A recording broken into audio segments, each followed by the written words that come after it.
Would you please welcome to the microphone the Director of the Australian War Memorial, Brendan Nelson, Dr. Brendan Nelson, AO.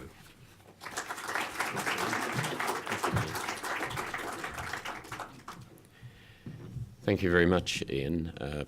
The Honourable David Hawker, my friend, and his wife Penny, Greg, Sally, to you, Ian, trustees, family members, and most importantly, those who are recipients of the Hawker Scholarship.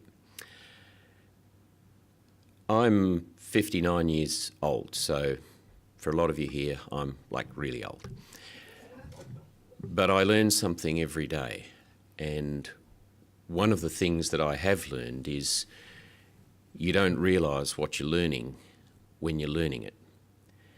And the most significant things that have challenged, shaped and transformed my own thinking and attitudes have come in random moments of quiet revelation when I didn't really expect that I was going to learn a great deal at all. Leadership is something that I don't think can be taught. Might seem like a strange thing to say when there's an entire industry dedicated to it, but it can be learned. And it's learned through familiarity with and absorption of the leadership qualities that we see in others. And Charles Allen Seymour Hawker is one such man. We reveal ourselves as a people and as a nation, not only in those whom we produce and we choose to lead, but also those whom we honour. And in this relatively small but significant event, which has already transformed the lives of 122 recipients, we are making a significant statement about what we regard as important and the qualities we regard as being important.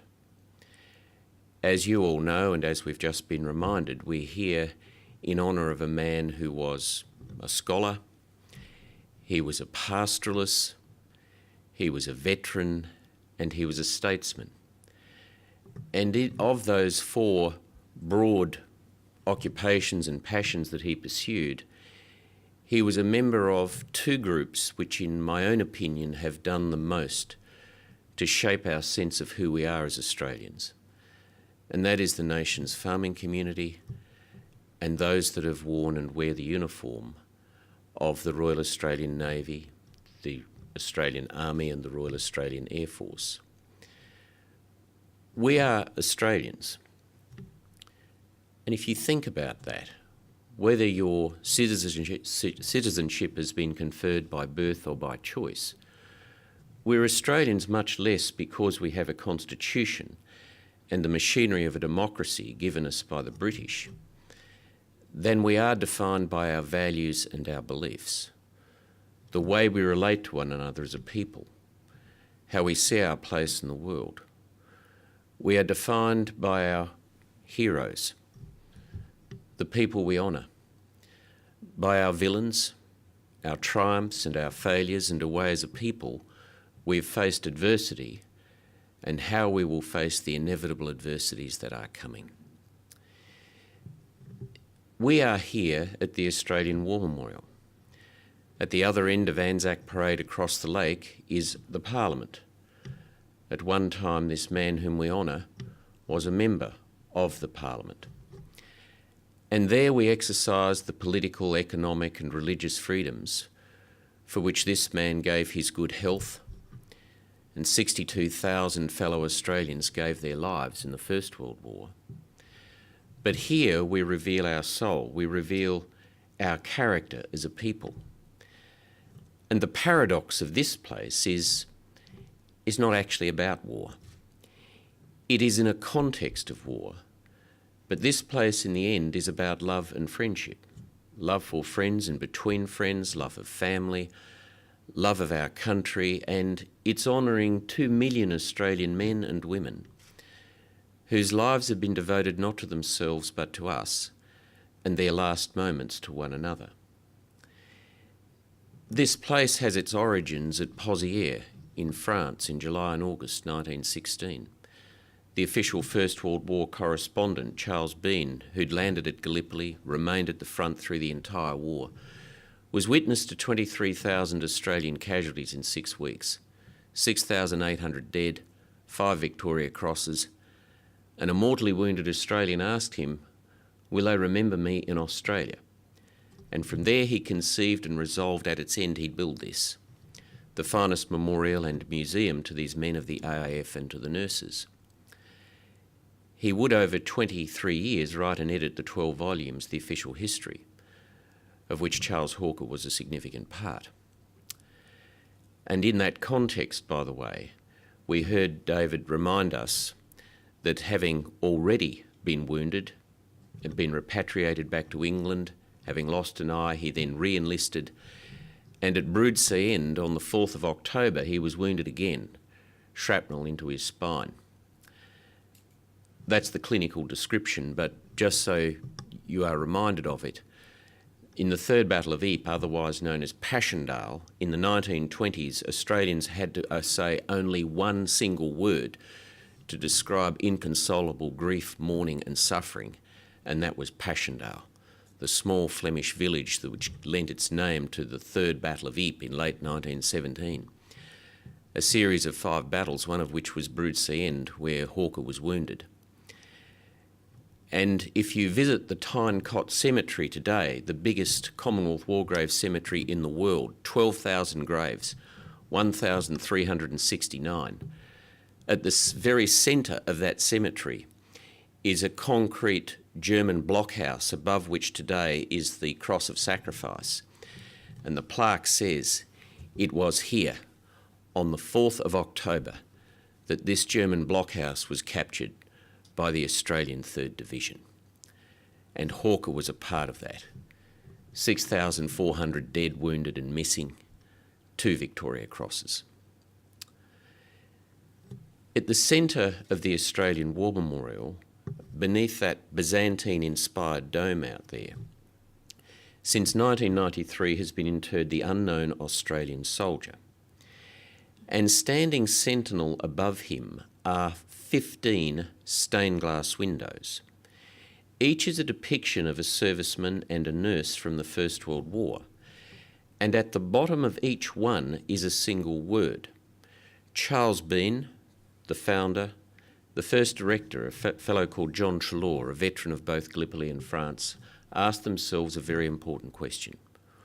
What, they asked, were the qualities we saw in these men and women we regard as being essential, not just for victory in battle, but for depth and breadth of character. Character derives from the Greek word. It means the impression left in wax by a stone seal ring. The Greeks called it the stamp of personality. And what transcends everything in life, rank, power, money, influence, position, intellect, and looks, is character, informed by worthwhile intrinsic virtues or values, of which this man is a personification. The 15 that they chose, and for young people looking for values to embrace the world you want as distinct from the one you think you're going to get, you don't have to look any further. Resource, to always dig deep, to look within you for all of the human and physical resources you might have for achieving the objectives that you've set. Candour, to be open and honest. Under the nurse facing directly down Anzac Parade to the Parliament, devotion. Completely subsume yourself into the people and the cause to which you have committed. Curiosity, never accept uncritically what you are being told. Always keep probing and asking questions. Independence, to know when to stand aside from a mob. Comradeship, we call it mateship, the spirit that makes men and women stick together, that in the end that what you will need most is one another. Patriotism, you never forget from where you came, who gave you what you have and made you who you are. Loyalty, coolness, and control, restraint, knowing when not to speak and act is often far more important than the alternative. Chivalry under an airman, the qualities of courage, honour, integrity, courtesy, a sense of justice, and most importantly, as Napier Waller, who designed those glasses, said, the importance of knowing that you are able to help others no matter what the cost to yourself. Audacity, nothing of value in life is achieved without taking a risk. Endurance, you never give up. And then decision, that in the end we all have to make decisions, we have to be responsible for them. And as the Jesuits who taught me said of making decisions, they said no such thing as big or small decisions. Every decision you make in your life has consequences for yourself and for others. In terms of leadership and the qualities that are embodied in this man, to me it's about people who are ethical and decisive, who are clear-minded. There is no sense of self-aggrandisement in good leaders. They wear humility as comfortably as medals or the other adornments of whatever they have achieved in their lives. They're people that are hard-working. No one is ever going to work harder than you do yourself. They're people that make others feel a reverence for themselves. And importantly, they are people who are inspired by vision. They have a clear sense of what needs to be achieved in the long term for all of us, and they are capable of getting people to rise above their own self-interest to sort the broader interests of the organisation and the people whom they choose and seek to lead. And finally, it's interesting that Thomas Jefferson was the third president of the United States of America. His mother would have seen his CV and thought, well, that's good, well done. When Jefferson was asked to nominate his greatest achievement from all he'd done, he didn't nominate being president or first Secretary of State. He said, I want my life to be remembered for three things: co-authoring the American Declaration of Independence, the Virginia Statute for Religious Freedom, but the third, he said, was the single most important. He said it was the founding of the University of Virginia. When asked why, after all he'd achieved, he said, because education is the defence of the nation.